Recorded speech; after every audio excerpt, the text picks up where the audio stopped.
a gente sempre incentiva assim que vocês também acessem o site do Sisu e tal, mas a gente tenta fazer um negócio aqui para já dar uma noção, né, para ficar menos perdido. Então, o Sisu que vai abrir as inscrições. O que que é isso, né? Às vezes também tem palavras que são faladas e às vezes a gente nem sabe o que que é exatamente, mas o Sisu ele é um sistema para acessar vaga de universidade federal através do Enem.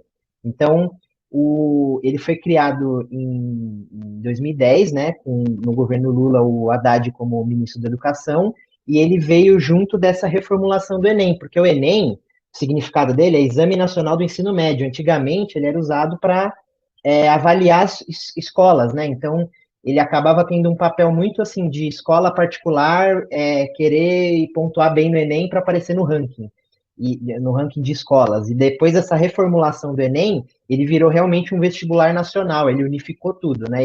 E aqui o Caio ilustra muito bem as possibilidades disso. Então, ele estava em São Paulo, mas por causa do Enem, ele pôde prestar numa universidade no Rio de Janeiro, enfim, e ver as chances que ele tinha em outros estados. Então, isso é bastante interessante. Até pensando, por exemplo, pessoas de outros estados, a gente sabe que é bem comum vir para São Paulo, Rio de Janeiro, Minas Gerais, de outros estados, muitas vezes a pessoa tinha que fazer uma puta viagem, não sei o que lá, e ter um esforço enorme para prestar o vestibular de uma federal, por exemplo, Federal de Minas, Federal do Rio de Janeiro, a USP, etc. E agora você faz o Enem, você já concorre para todas as federais, no caso, né? E até em alguns casos já tem vagas para universidades estaduais junto com o vestibular próprio, né? Então, o intuito foi esse. Daí, isso a gente vê nesses números, né? São quase 210 mil vagas em 5,6 mil cursos de graduação de 110 universidades. Então, é muita coisa que está aí colocado, né? Então, a gente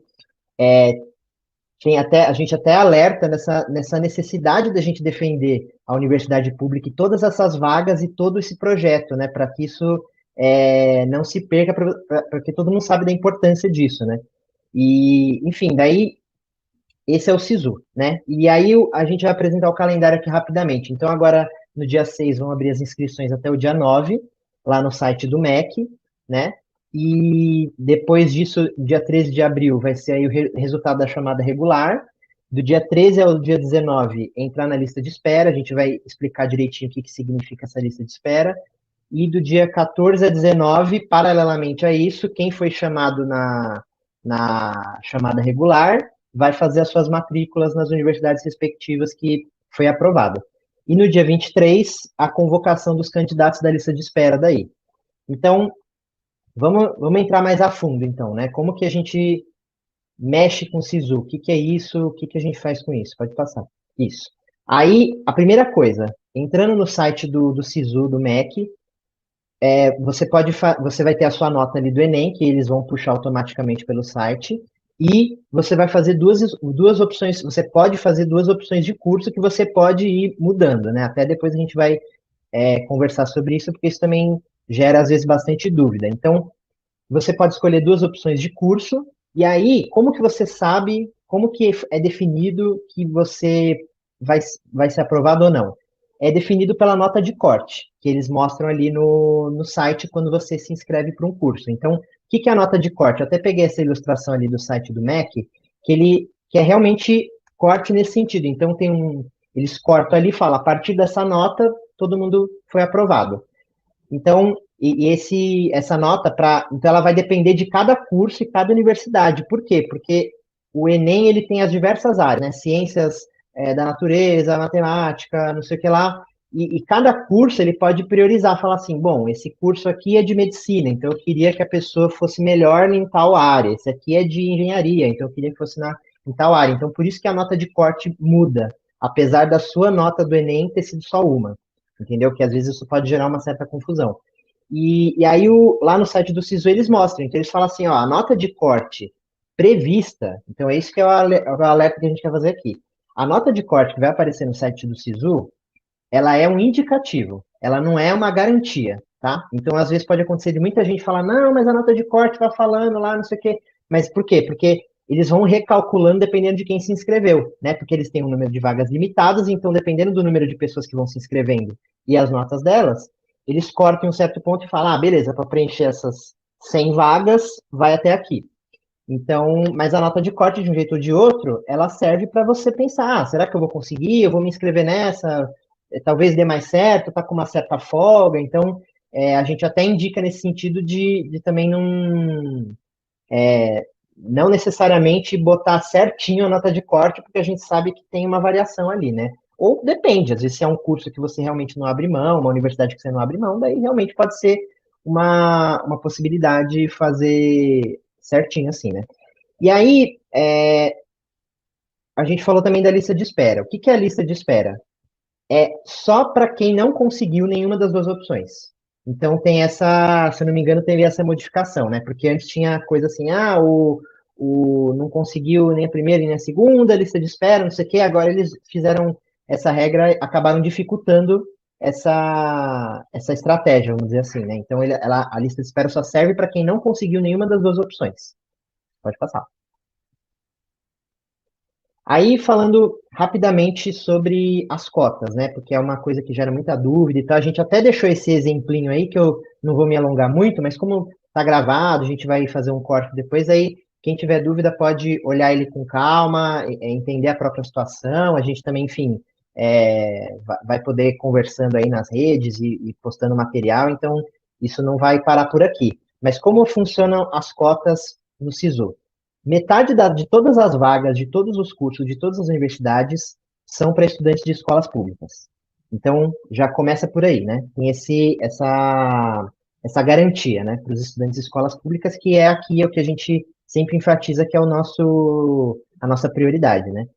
E dessa metade das vagas, aí você tem a metade da metade é para quem tem renda de até um salário mínimo e meio por pessoa. Daí aí tem um exemplinho para calcular isso, enfim, não vou me alongar nisso agora, mas é basicamente você pegar todos os salários da casa, divide pelo número de pessoas, se der mais que um e meio, você não pode pegar essas vagas específicas, se você está abaixo, você pode. E então já tem mais essa garantia, né? Uma dentro da outra. E daí uma terceira categoria seria da proporção de vagas para pretos, pardos, indígenas e pessoas com deficiência. Que daí a regra que eles estipulam é a proporção que tem no seu estado do total das vagas vai ter que ir para esse grupo desses quatro grupos juntos, né? Vamos dizer assim. Então, você pode passar para o seguinte, que eu até fiz um resuminho. Então, a gente tem todas as vagas, metade, esse vermelhinho, é escola pública.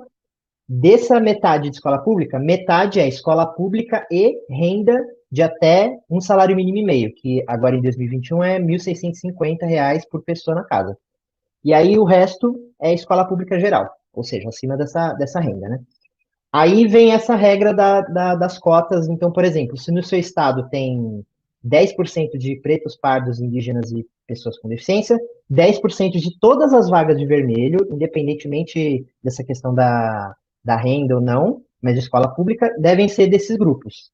Então, tem essas diversas categorias de cotas para facilitar esse acesso, né? Porque, como o Caio bem trouxe, apesar da gente ter universidades públicas mantidas enfim, com dinheiro de todo mundo e que serviria para todos, a gente sabe que o acesso é muito restrito ainda, né? Por isso a necessidade de tantos projetos educacionais, para a gente corrigir essa discrepância, né? Porque a verdade é que a proporção, até essa regra da proporção que eu comentei aí, é para pensar nisso, falar, pô, mas como que a universidade, sei lá, tem 10, 20, 30% de pretos, pardos, indígenas e PCD, e essas pessoas não estão nessa mesma proporção na universidade.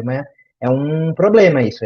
E aí o objetivo é contribuir para resolver essa questão, né? Então, esse é um geralzão de como funciona o SISU, daí a gente vai conversando agora mais ou menos como ele funciona, porque tem essa coisa, a gente pode falar aqui, explicar e tal, mas ali na hora vai ter que mexer no sistema e tal, então a gente vai conversando aí, até perguntando para o Caio, para quem tiver aí nos comentários, de como que é esse processo de mexer no sistema, né? De qual que é a estratégia que usa, porque a coisa acaba virando quase um joguinho, né? De tipo assim, onde que eu entro, o que que eu faço, que estratégia que eu vou pensar para resolver isso aqui? Será que eu tento mais perto, mais longe, não sei o quê? Então, enfim, passando aí para a Ana e para o Caio, para a gente conversar um pouquinho sobre como funciona